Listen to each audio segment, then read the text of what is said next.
Okay, retcons. Two quick retcons. First of all, the lab research and experimentation game, there was some, I hadn't decided how we were going to award points to our science officer yet. What I've settled on now is that he's going to get 1 mark for each subject that he researches. Because I know this last time he had 2 subjects to research. It won't always be that way. So he'll get a 1 mark for each subject. And then he'll get a mark for each discovery. So yeah, last time you actually computed it and said it should be 6 points. So it's actually 7 because I gave you another one for the second subject. But that is all reflected on your sheet already. Also down at the bottom, I went ahead and added your final score for the trivia contest. Okay. Oops, I forgot the timer. Go grab it for me.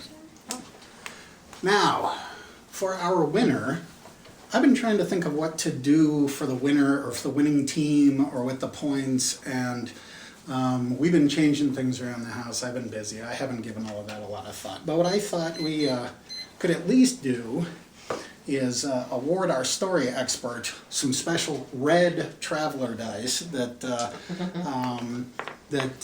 way it's a little reminder that you're the ace who knows the story and the details and everything. Okay. Anyway, retcons. I talked about the marks. I'm also retconning. I had said that Poxo and Vril, you asked me where Vril was when you guys were approaching Stukimi. And I said, you know what, I didn't even think it's right apart for them, so they're down below. I'm retconning that they were on the bridge during the flight through the Stukimi system and landing on Smuggler's Notch. We'll come back to that. All right, that covers game business. Let's move to, and yeah, this is my first time running the game with OneNote, and I think it should work 3 or 4 times better. But we will see. Okay, so first we need to start with the previously on. It's just under 4 minutes this time, unfortunately, but hopefully it'll be okay.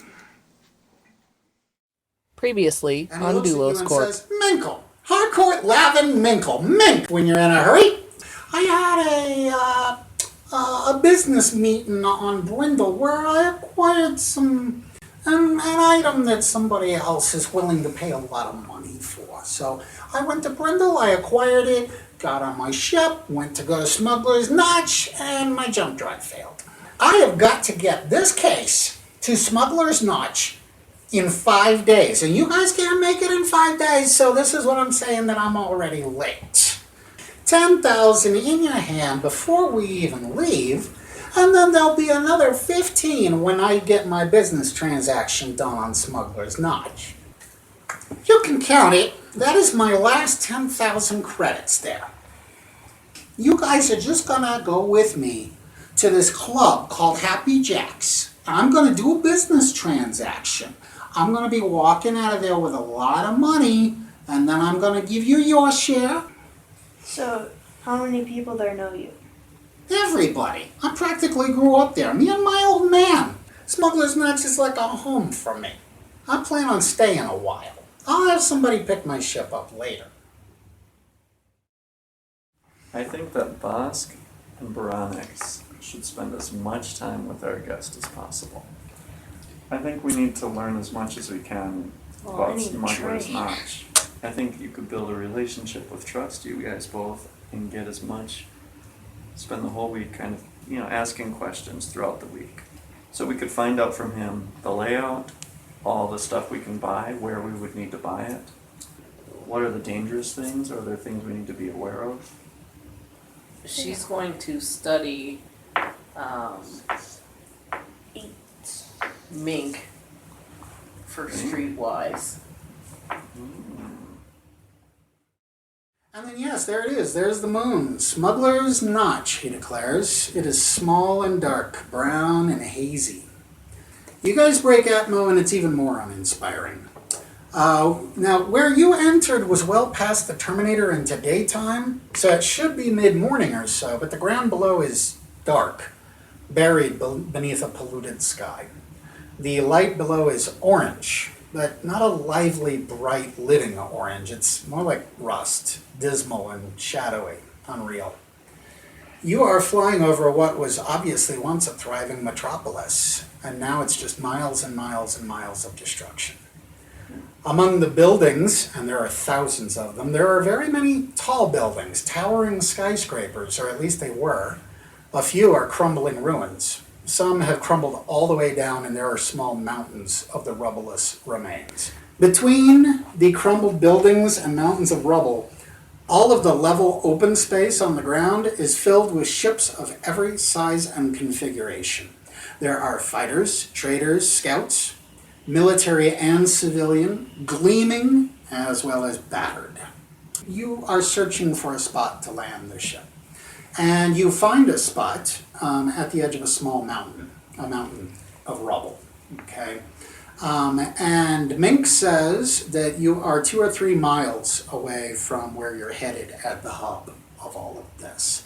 So he says, change your clothes, grab all the weapons you can carry, and let's kick rocks. It's time to go get rich.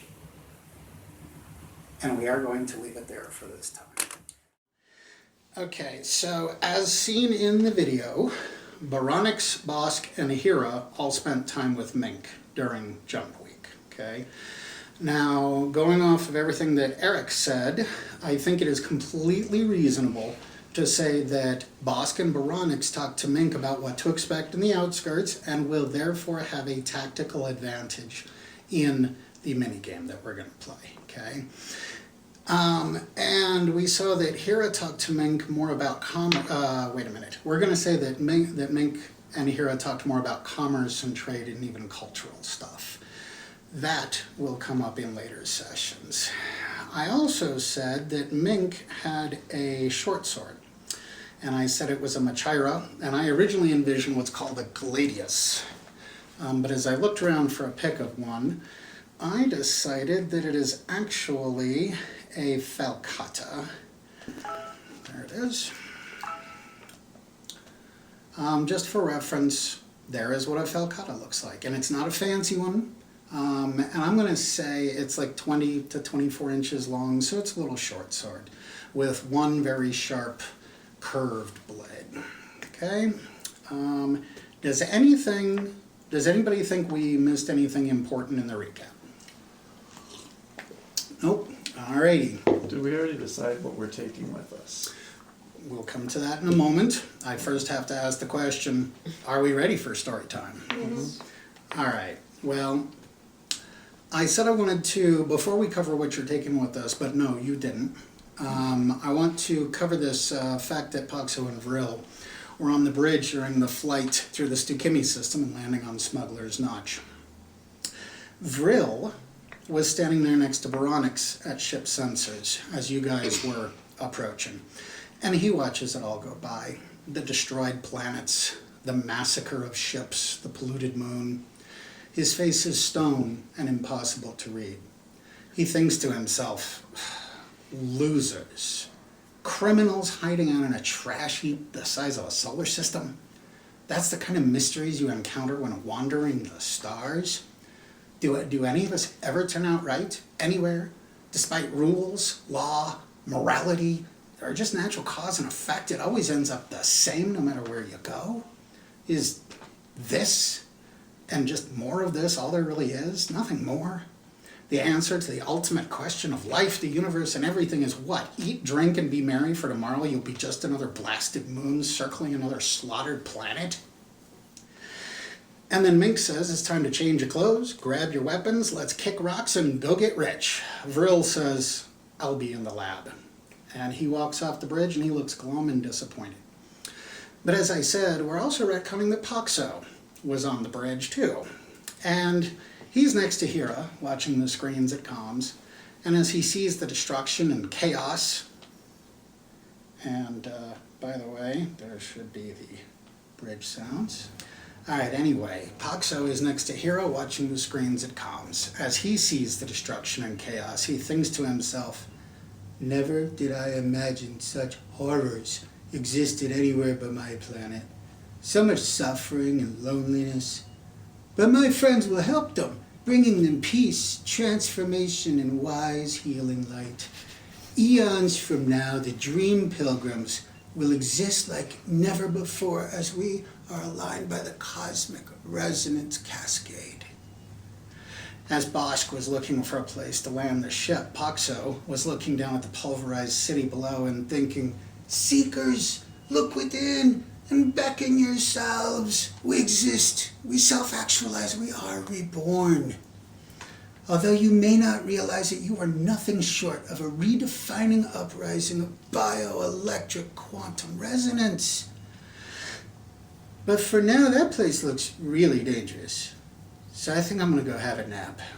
Boxo heads for the bunkhouse. Just as Mink says, it's time to change your clothes, grab your weapons, let's kick rocks and go get rich. So, Mink has just said, change your clothes, grab your weapons, let's kick rocks and go get rich.